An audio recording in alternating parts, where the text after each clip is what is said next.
Hello guys, welcome back to our channel Rishika's world. আজকে হচ্ছে 19 December. আর এই যে আমার কম্পিউটার জামা কাপড় পরে নিয়েছে, কারণ শীতকালে এসে গেছে বলে। আর আমি স্নান করে এখানে মাকে লুচি ভাজায় হেল্প করছিলাম। তারপরে এই যে আমি রেডি হয়ে গেছি আর সবাইও রেডি হয়ে গেছে। যাচ্ছি এখন আমরা ইকো পার্কের উদ্দেশ্যে সবাই মিলে ঘুরতে একটু। আর এই যে আমরা বেরিয়ে পড়ে যাচ্ছি এখন বাস ধরতে। আর এই যে সুস্মিতা টিচার এখানে দাঁড়িয়ে রয়েছে, আমাদের জন্য ওয়েট করছিল। আর এই যে ভিডিও করতে দেখে মুখ ঘুরিল কেন জানি না।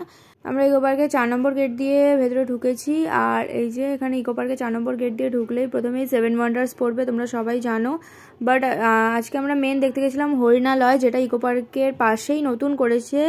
হ্যাঁ, ওটা ইকো পার্কের প্রপার্টি না, বাট ইকো পার্কের গেট নাম্বার 6 এর দিকে গেলে হরিণালয়তে তোমরা যেতে পারবে। এটা ইকো পার্কের ঠিক অপোজিটে।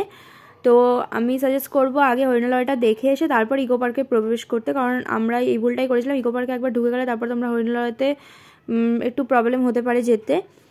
তো এই যে আমরা এসেই অনেক রকমের প্রচুর পাখি রয়েছে এখানে। আর এই যে সুস্মিতা পাখিকে ফড়িং কীভাবে দেখলো জানি না, সেটাই বলছিল। আর এই যে এখানে মডেলগুলো মডেল পাখি, কিন্তু দেখতে একদম অরিজিনালের মতো লাগছিল। আর এখানে তোমরা দেখতে পাবে না হয়তো, এখানে একটা কালো কাকাতুয়া বসেছিল, ও খাঁচার সাথে একদম মিশে গেছে। এই যে দেখতে পাচ্ছ কিনা জানি না। আর এখানে হরিণালয়টা খুব সুন্দর সুন্দর ফুল গার্ডেন, মানে দারুণ একটা অনেক বড় জায়গার মধ্যে এই চিড়িয়াখানাটা করা হয়েছে, যেখানে এখনও সব পশু আসেনি, বাট যেগুলো এসেছে সেগুলোই অনেক সুন্দর। আর এই যেখানে দুটো হাঁস এখানে জলের মধ্যে খেলছিল।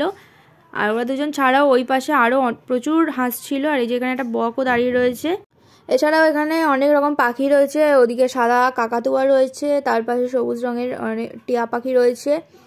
আর জায়গাটা অনেকই বড় একটা জায়গার মধ্যে সুন্দর। চিড়িয়াখানাটা বেশ ঘুরে ঘুরে তোমাদের ভালো লাগবে, অনেকটা বড় জায়গা নিয়ে। আর এখানে জিরাফ দাঁড়িয়েছিল। ফার্স্টে আমরা দেখে ভাবলাম ওটা মডেল, কিন্তু তারপর দেখলাম না, ও লাঞ্চ করছে ওখানে দাঁড়িয়ে দাঁড়িয়ে। আর এই যে এখানে জলহস্তি জলের তলায় রয়েছে, ও এতটাই অলস যে উঠে একটুখানি মাথাটা তুলে দেখলো না পর্যন্ত, একটুখানি তোলার চেষ্টা করছিল, কিন্তু তারপরে আবার নামিয়ে নিয়েছে। তারপর নেক্সট আমরা চলে এসেছি কুমিরের সামনে। হ্যাঁ, এটা দেখতে মডেলের মতো হলেও এটা আসল, যেটা সামনে গেলে বসে যাবে। ওদের সামনে কেউ যাচ্ছে না বলে ওরা ফ্রাস্ট্রেটেড হয়ে এরকমভাবে শুয়ে পড়ে রয়েছে। ওদের সামনে গেলে ওরা নিশ্চয়ই নড়ে চড়ে উঠবে। তো তারপর আমরা চলে এসেছিলাম আমাদের পূর্বপুরুষদের দেখতে। ইয়েস, এখানে অনেক রকম টাইপের বাঁদর রয়েছে, বিভিন্ন রকম নামের বিদেশি বাঁদর। আর তাদের মধ্যে এই দুজন ছিল খুবই পপুলার, ওরা হচ্ছে দুই বন্ধু। आजा लड़े फिर खिलौनों के लिए, तू जीते मैं हार जाऊं। ওদের এই সুন্দর বন্ধুত্ব দেখে তোমাদের কার কার নিজেদের বেস্ট ফ্রেন্ডের কথা মনে পড়ে গেল প্লিজ নিচে কমেন্ট করে জানিও। আর এদের দেখতে দেখতেই আমাদের অনেকটা টাইম কেটে গেছিলো, কারণ এদের খুবই কিউট লাগছিল দেখতে দুজনকে একসাথে। তারপর এখানে এই যে ঝর্ণা করেছে সুন্দর একটা, আমরা ফার্স্টে ভাবলাম এটা খালি জায়গা, কিন্তু এখানেও একটা কুমির রয়েছে। আর এই যে হরিণ আমাদের হাই করতে চলে এসেছে, কারণ এটা ছিল হরিণালয়, তাই ও আমাদের স্বাগত জানাতে এসেছিল একদম সামনে। আর এখানেও প্রচুর ওর বন্ধু বান্ধব রয়েছে, অনেক অনেক অনেক হরিণ রয়েছে এখানে। আর এই যে এখানে দুটো জেব্রা দেখা যাচ্ছিল, আর ভেতরে ছিল কিনা বলতে পারবো না, এই দুজনই বাইরে ঘোরাফেরা করছিল। আর এই হচ্ছে আরেকটা বাঁদর, অন্যরকম টাইপের, ও এখানে পোজ দিয়ে দাঁড়িয়েছিল, সবাই ওর ছবি তুলছিল বলে পোজ দিয়ে দাঁড়িয়ে খাচ্ছিল। আর এই যে এটা হচ্ছে হরিণালয়ের ভেতরে নেচার্স ক্যাফে, তোমাদের কারোর খিদে পেয়ে গেলে এখানে গিয়ে খেয়ে নিতে পারো। আর তারপরে আমরা আবার ফেরত চলে এসেছিলাম ইকো পার্কে। আর এটা হচ্ছে ইকো পার্কের শাওয়ার এরিয়া। তারপর আমরা 4 জন এখানে খাচ্ছিলাম আইসক্রিম। তোমাদের কার কার শীতকালে আইসক্রিম খেতে ভালো লাগে অবশ্যই কমেন্ট করে জানাবে নিচে।